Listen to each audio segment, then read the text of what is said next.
జూబ్లీహిల్స్ ఉప ఎన్నికల్లో BRS party ఘన విజయం సాధిస్తోందని హైదరాబాద్ యూత్ క్యాడర్స్ వ్యవస్థాపకుడు సల్మాన్ ఖాన్ స్పష్టం చేశారు.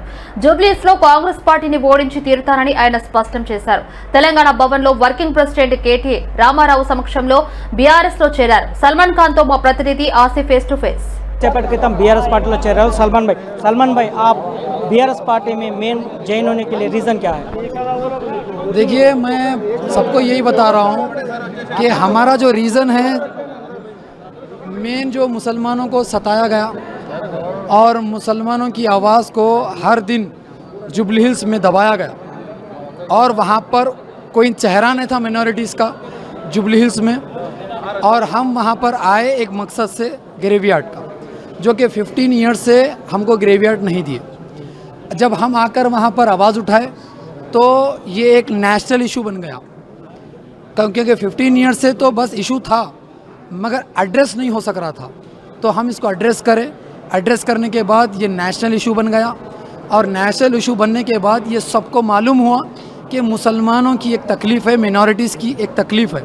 मैं केटीआर साहब के सामने एक बात रखा, यही रखा कि हमको कोई जो है ना पोस्ट नहीं चाहिए, ना हमको कोई जो है ना शोहरत नहीं चाहिए, बस आप हमारा जो इशू है इसको आप हल कर दो। तो उन्होंने ये बोला कि अब हमारी हुकूमत 2 साल में आएगी, जब भी आएगी पहला काम यही रहेगा। मेन थिंग आप 4 महीना से जुबलीहिल्स के कॉन्स्टिट्यूंसी में आप मेहनत की है HYC की तरफ से, आज आपका नॉमिनेशन रिजेक्ट होने से बीआरएस पार्टी में चॉइस करें, आपको आपके फॉलोअर्स हो वेलविशर्स हो कैसा सपोर्ट करेगा? 100% सपोर्ट है। और बीआरएस को सपोर्ट करने के बाद और लोगों में मतलब जोश आ गया, हौसला आ गया, एक उम्मीद आ गई कि बीआरएस का झंडा अब लहराना ही लहराना है। इसीलिए जुबलीहिल्स में सभी मिनॉरिटीज़ में हो या हमारे क्रिश्चियंस भाइयों में हो या हमारे हिंदू भाइयों में हो, सब में एक खुशी की लहर है पूरे जुबलीहिल्स में कि चलो एक अच्छा फ़ैसला हुआ, बहुत अच्छा फ़ैसला हुआ, क्योंकि हमको हराना है कांग्रेस को।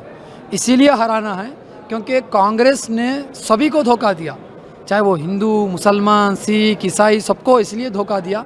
सिर्फ वादे है, ये कांग्रेस के एक झूठे वादे हैं, और आने वाली जो गवर्नमेंट होगी वो बीआरएस की होगी। मेन थिंग कांग्रेस से भी आपको ऑफर मिला, पर आप कांग्रेस में नहीं शामिल हुए। मेन थिंग और कि कांग्रेस को टारगेट करके आप कांग्रेस को क्यों टारगेट करना चाह रहे हैं? बताए ना कि झूठे बातें, झूठे वादे, मुसलमानों को धोखा। और मैं 21 डेडलाइन दिया था कि एक जियो पास करो ग्रेवयार्ड का, तो जियो पास नहीं करे। आज क्या है 23 है, तो 21 डेडलाइन था। मैं यही बोला कि तुम ग्रेवयार्ड देना है, तो उन्होंने बस ग्रेवयार्ड तो दिया नहीं, कोशिश की ये बताने के लिए कि देखो मुसलमानों, हम तुम्हारे लिए कोशिश कर रहे हैं, मगर सब झूठ था सब। जुबलीहिल्स में 4 महीने से आप जैसा जलसा कर रहे हैं, अभी बीआरएस पार्टी से भी आप जलसा वैसी करेंगे क्या? सब लीडर से मिलके करेंगे आप? सबसे अभी बीआरएस का हम खड़वा पहने ना, तो बीआरएस के लिए बराबर करेंगे, क्योंकि हमारे खून में वफादारी है और हम पूरी वफादारी, पूरी ईमानदारी से हम काम करेंगे। बीआरएस पार्टी से आपको क्या उम्मीद मिला कि बीआरएस पार्टी में शामिल जॉइन होने से? उम्मीद ग्रेवयार्ड का ही है। अगर देखो कांग्रेस के सामने हम बात रखे तो उन्होंने ग्रेवयार्ड का इशू नहीं सुने, ऑफ़र करने की बात की है, तो मगर केटीआर सर अच्छा इशू एड्रेस करें। बोले कि जो एमएलए थे गोपीनाथ साहब, तो मतलब इनके बीच में कभी वो बात हुई नहीं, तो अब केटीआर साहब के सामने ये बात हुई, तो पूरा भरोसा दिलाए केटीआर साहब के गवर्नमेंट जो है ना 1-2 साल में बनेगी और खबरसार हमको हासिल होगा। आखिरी बात बोलिए, जुबलीहिल्स इलेक्शन कैसा लगेगा? मतलब कैसा लगेगा?